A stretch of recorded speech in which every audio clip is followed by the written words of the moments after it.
اینها هیچ قوم، هیچ ملت، هیچ شخصی رو نگذاشتن الا که بهش توهین کردن.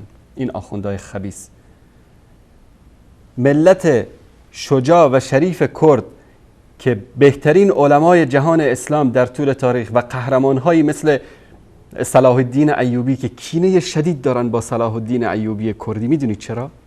چون اولین کسی که بیت المقدس را فتح کرد عمر ابن خطاب امیر مومنان رضی الله تعالی عنه بود و دومین کسی که بعد از اشغال بیت المقدس را از دست این رافضیای خبیث و نصارا و صلیبی ها نجات داد صلاح الدین ایوبی بود. جالبه میپرسن که خب عربستان سعودی چرا نمیره فلسطین رو آزاد بکنه، چسبیده به یمن؟ دقیقاً همین سوال از صلاح الدین ایوبی کردی هم کردن. گفتن ای صلاح الدین، تو قبل از اینکه بری فلسطین رو آزاد بکنی داری میری دولت فاطمی رافضی رو از بین میبری. گفت میخوام پشت سرم امنیت باشه، چون اینها قومی هستن که تاریخشون رو بخونید. در تاریخ شیعیان رافضی شما یک وجب از سرزمین‌های اسلامی رو اینا آزاد نکردن. در یکی از جنگ‌های مسلمانان علیه کفار اینا شرکت نکردن. همیشه از پشت سر خنجر زدن. همیشه من این تحدی و چالش رو 5 سال است در این شبکه اعلان کردم، یکشون مرد نشدن که جواب بدن. یک وجب از خاک اسلامی رو اینا فتح کرده باشن نشون بدید. همیشه خنجر به دست از پشت سر به اسلام ضربه زدن، به مسلمان ها ضربه زدن. صلاح الدین ایوبی کردی رفت اول دولت فاطمیه رو در قاهره، همین دانشگاه ازهر، خیر از مسلمان ها نمیدونن که این دانشگاه ازهر به دست شیعیان رافضی فاطمی تأسیس شده. در اینجا درس رافضه‌گری و لعن صحابه داده میشد.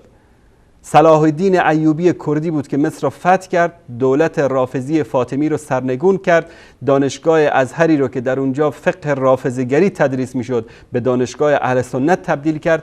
بعد از اون که خاطرش از پشت سرش جمع شد اومد فلسطین رو آزاد کرد. تا وقتی که گلیم این رافضی‌ها از کشورهای اسلامی جمع نشه یقین داشته باشید که فلسطین آزاد نمیشه.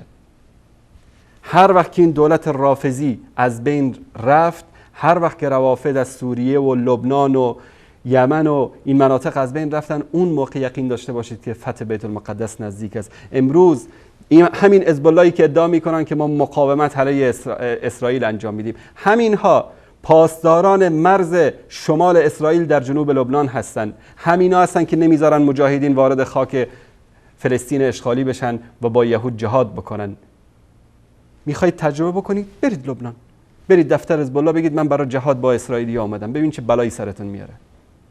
من توهین به اقوام به خاطر این ذکر کردم که در این کتاب علل الشرایع از شیخ صدوقشون، دوستان نشون بدن این رو، علل الشرایع از شیخ صدوق، اینم جلدش، در صفحه 515 در این روایت در اینجا میگه که ان عندنا اقوام من الاکراد یجوننا بالبیع و نبایعهم. میگه از امام جعفر صادق پرسیدن که ما قومی از اکراد پیش ما هستن که با اونا خرید و فروش داریم. گفت که یا ربی لا تخالطهم، ای ربی با اینها رفت آمد نکن، فان اکراد حی من الجن، اینها یک گروهی از جنها هستن، کشف الله عنهم الغطاء فلا تخالطهم، اینا جنها هستن که خداوند پرده از اینها برداشته، با اینها همراهی نکنید، با اینا خرید و فروش نکنید. این توهینشون هم به ملت شریف کرد.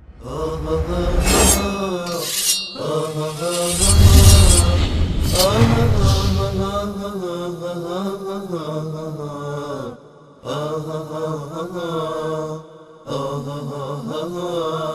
ah ah ah ah